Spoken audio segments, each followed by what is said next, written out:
Vamos fazer essa questão juntos? Vamos lá, nós temos aqui FUVEST 2019. Vamos ler os trechos. Temos aí João Guimarães Rosa, Conversa de Bois. Sagarana. Eu acho que nós bois, dançador diz com baba.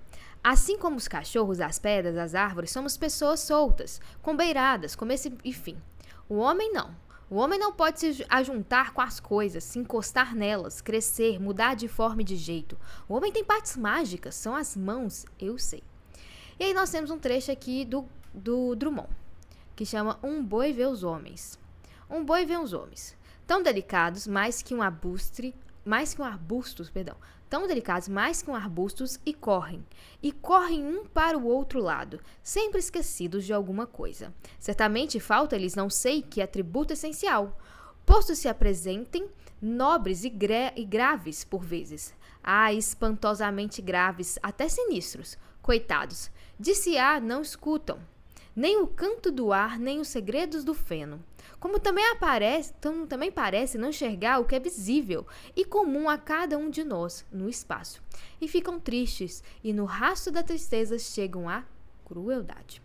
Bela, eu não entendi muito bem. Gente, são questões, né, que não é uma questão de literatura. Então, são textos literários que a gente vai ter que dar uma pausa aqui, entender, analisar muito bem, a gente vai ter que entender. Calma, a gente só fez a primeira leitura.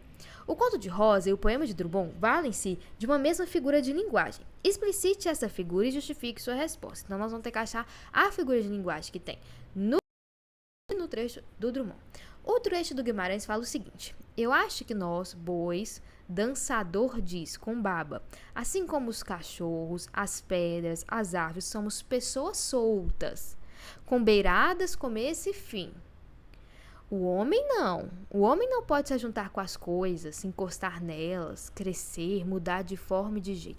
Olha isso, então nós temos aqui que os bois, que é, né, o narrador ali, né, a pessoa que está falando aqui no caso, nós bois, assim como os cachorros, as pedras, as árvores, ou seja, animais e seres inanimados, somos pessoas soltas. Agora, o homem não é solto, o homem não pode mudar, o homem...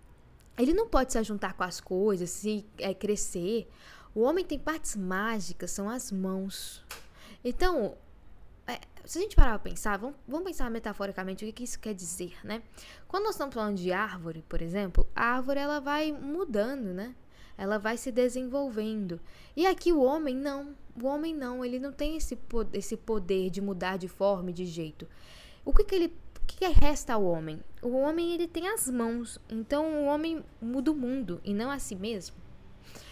Olha embaixo. Um boi vê os homens, tão delicados, mais que um arbusto, e correm um para o lado, sempre esquecidos de alguma coisa. Então, nós temos aqui que algo está correndo de forma delicada. Certamente falta-lhes não sei o que atributo essencial. Então, esse ser que está correndo de um lado para o outro está faltando algum atributo. Posto se apresentem novos e graves por vezes, espantosamente graves, até sinistros, coitados.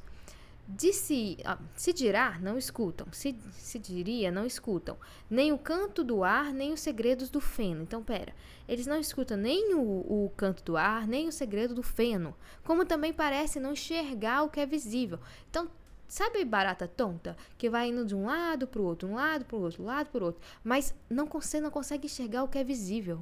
Você não consegue escutar. A pessoa está completamente desnorteada. Essa pessoa que está indo para um lado para o outro está desnorteada. Ela não consegue enxergar, ela não consegue escutar.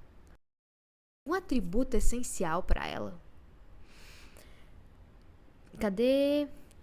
Não consegue enxergar o que é visível comum a cada um de nós no espaço. E ficam tristes e no rastro da tristeza chegam à crueldade. Nós temos aí um boi vê os homens. Então, parece, então, que o boi está vendo os homens. E os homens estão perdidos. Eles não conseguem enxergar o que está acontecendo na sociedade. Eles não conseguem ter senso crítico. E aí, gente, perdidos nessa situação, eles acabam chegando à crueldade. Deu para perceber isso? O canto de Rosa e o poema de Drummond vale-se de uma mesma figura de linguagem, explicite essa figura e justifique sua resposta. Que figura de linguagem que a gente tem aqui? Primeiro, nós temos aqui uma personificação. Porque, primeiro, boi. O boi fica falando. O boi, ele ali, assim como os cachorros, né? Ele anda solto. O boi, aqui no caso do Drummond, O andar solto é bom, né? Mas tudo bem. O boi, ele pensa que ele é solto, que ele é livre, que ele tem livre-arbítrio, melhor dizendo. O boi aqui no caso do Drummond, o boi ele consegue analisar criticamente, enxergar ali os homens nesse sentido, fazendo essas reflexões?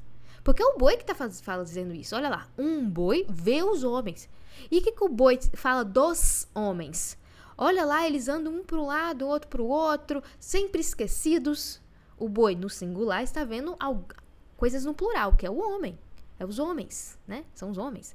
Então, nós temos aqui uma personificação, figura de linguagem, em que se transferem sentimentos, pensamentos e atitudes humanas, animais ou objetos.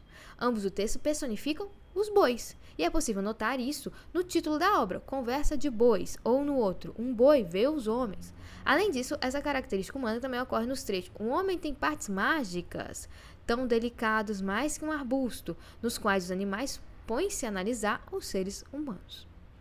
Questãozinha nível fácil para médio, né, gente? Assim, não é tão difícil. Eu acho que é mais difícil não é ver a figura de linguagem, porque a figura de linguagem ela é um pouco óbvia, sabe? A personificação.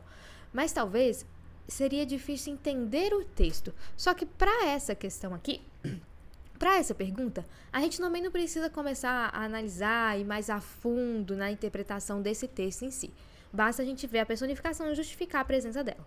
É isso. Gostou dessa questão? Comenta aqui embaixo. Quero saber o que você achou da nossa resolução. Um beijo e até mais.